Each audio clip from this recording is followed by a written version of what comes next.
Hey everyone, it's Ryan, and I apologize that it's been so long since we've had a video like this out. It's been a very busy spring for Beth and I, and with kids and work and everything going on, it's been a little wild, but we're coming to the end of this rush, and it's a good time to make a video and to let you know what's going on because June 30th obviously just passed, and June 30th is a special date because not only is it the end of June, but it's also the end of the quarter, the second calendar quarter, as well as the end of the first half of the year. So it's a good time for real estate information. And instead of throwing facts and figures your way, I'm going to use that information, but do it in more of a story format to summarize what we believe are the key messages for the first half of the Guelph real estate market this year. It has been a wild ride. Some of it has been predictable. If you look back at some of our videos, some of the things we're going to talk about today, we've been talking about for a long time. And we're not geniuses. It's just that the numbers were showing us certain things were going to happen. And there are other parts of it where we got wrong. And because we're not geniuses, we don't get everything right. And we give it our best bet on the information we have and try to help our clients make the most informed decisions they can. So today we are going to talk about 3 things that happen in the first half of the year in Guelph real estate that we believe are helpful to our current clients, whether you're buying or selling, or potential clients down the road, to help make a better decision and I guess more informed choices, give you more information on the market, and help you understand it as well. Because one of the questions we get on a regular basis, like I think most realtors do, is how's the market? And depending on who you ask, that answer could change. So let's get into it. 3 things that we believe happened in the first half of the year that everyone should know about in Guelph real estate. Okay, the first one, I think an obvious one, because most people we're working with these days have read the headlines to some degree. Could be Toronto news, but Guelph is a smaller version of that. And in the Toronto news, you hear a lot about inventory rising. And we are at very high levels of inventory in Southern Ontario in general. Guelph obviously is no exception to that. If you can remember back to January 2022, in 1 week, which this almost seems crazy to say, but in 1 week in January, I think it was January, I have to look back at my notes, there were 50 homes for sale in Guelph, 50. Today, there are 577. And when you have that many homes on the market, things are going to come down in price, just the way it is. And we are in a situation where month over month, it almost seems day over day, the number of available properties coming on the market increases.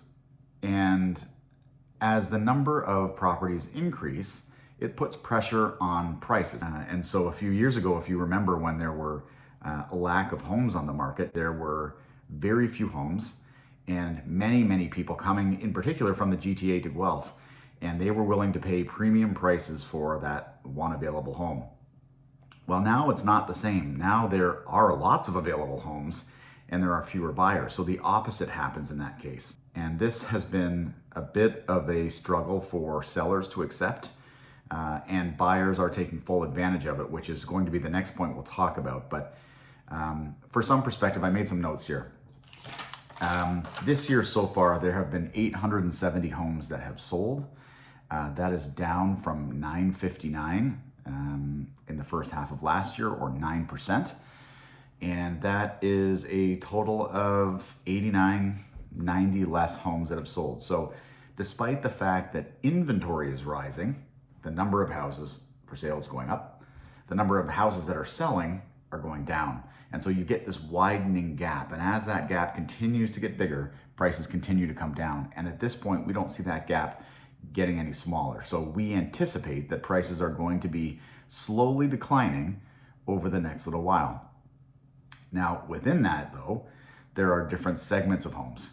So there are condos, there are townhouses, there are stacked townhouses, that all those get grouped into one segment. It's called the condo segment. And the freehold segment, which is a detached home or a semi-detached home that don't have any fees, those are another segment. The condo segment is struggling a little bit more. In the first half of the year, there were 278 sales. That's over 180 days, or 1.5 per day. And in order to be that 1.5 per day that sells, you have to be, one, showing well, and two, priced appropriately, because if you're just too high, probably not going to sell. Buyers have other options. Remember, buyers have lots of choice these days. And so there are just as many condos, townhouses, stacked townhouses on the market now as sold in the first half of the year. So there's no decrease in inventory here. For every one that sells, another comes on the market. And so with overall inventory rising, our message for anybody watching this in the first half of the year in Guelph is inventory has definitely risen. Sellers have lost control that they have had for many years. Buyers are now in control in many cases, except for a situation where a home is very unique and it could demand a larger market just because of the opportunity to get something that may not be available for a long time. So there are situations of that for sure, but it's not the norm.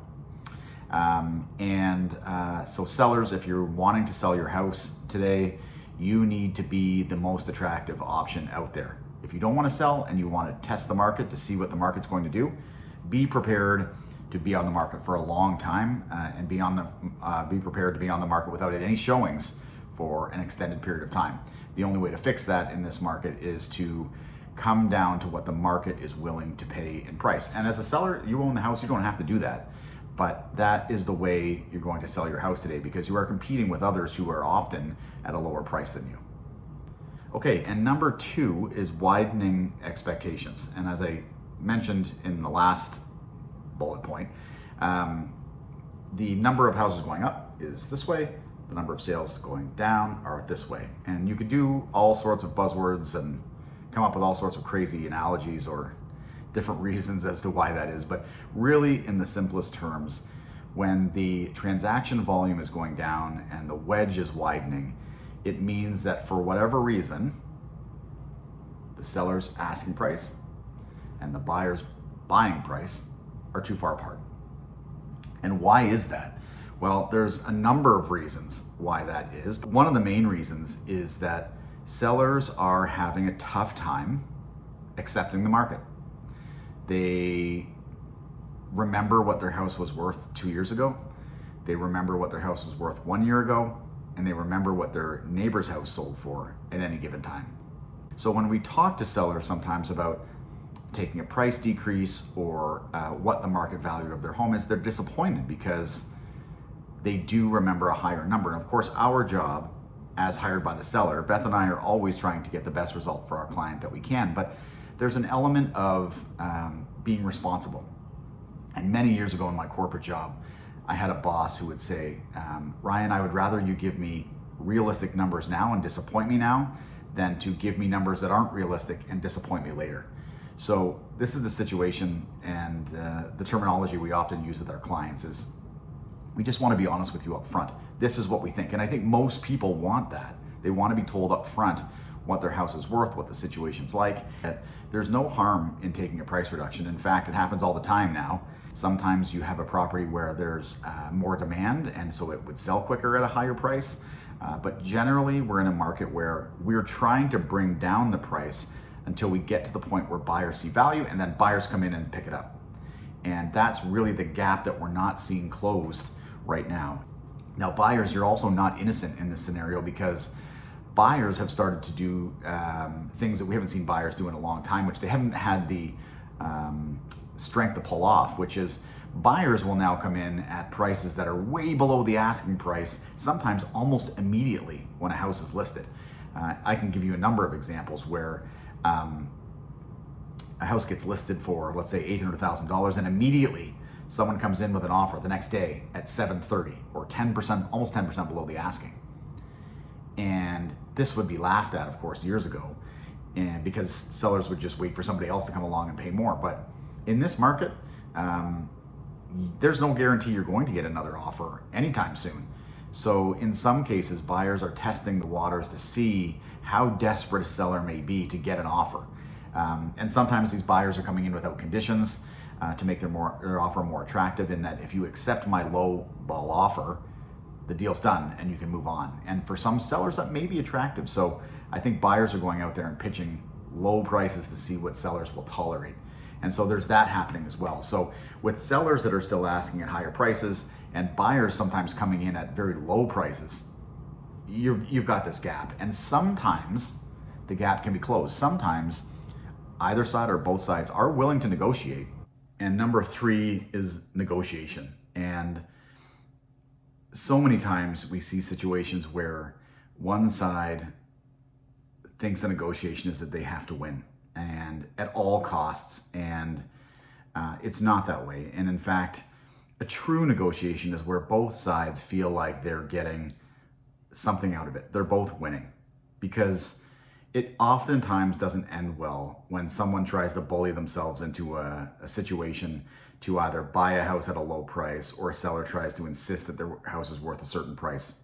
And we always tell clients, don't be offended. If someone sends you an offer that is not anywhere near what you want, don't be offended. It's a negotiation. Take emotion out of it, sign it back at what you want to sell at, because you never know what the other party is willing to do. That buyer who sent in a lowball offer may be willing to pay your full asking price. You don't know that. And until you sign it back, you don't know what they're going to react with. And however, if you do get offended and don't sign the offer back at all, well, the offer will die and you never know what's going to happen next. You've lost that person. So we always encourage clients to try to work with an offer, even if you don't like it, because in this market, it's important to try to keep the negotiation going. And this is where it's important, whether you talk to us or whether you talk to any other realtor, that you feel confident that they understand how to negotiate for you and understand the different levers of being able to negotiate for you. I can give you an example of a recent sale we had where we had a house that was priced over $1 million, and we had a buyer that came in at $75,000 below that. So I think it was 1.2 was the asking price, and I think they came in at $1,125,000. And of course, the sellers were offended that the price was so low compared to what they were asking. The buyers were acting more from a position of what they thought they could afford, not necessarily what they thought the house was worth, but more so what they thought they could afford to qualify for based on the sale of their existing house. And we went back and forth a few times, and ultimately the transaction died because no one could come to an agreement. And that's that gap that I've talked about before. But a few days later, I got in touch with the agent and said, hey, look, our clients are still willing to negotiate. They still think your clients might be the right ones for the house. Can we talk about this? And then from there, it started up a discussion back and forth with the two parties. And ultimately, we ended in a result that both ends felt like they were getting what they wanted. Because remember, a real estate transaction is oftentimes about the sale price, but there are other elements to a negotiation as well. We call them variables, a closing date, conditions, and other factors that play a role in this. And if you have an agent that you're working with that isn't willing to negotiate for you or doesn't know how, then it can really impact you, and in many cases result in, as a buyer, you paying more than you should, or as a seller, you selling for less than you should. But you need to have people that will negotiate for you. It's extremely important in this market. And those who can figure out the deal, sometimes be a little bit uncomfortable, but in the end, ultimately feel like they've won and that they've got something that they like and that both sides are happy, is a way to get the market moving again. So if you have any questions on that, certainly Beth and I can help you with that. And it's worth discussing because it does mean a lot.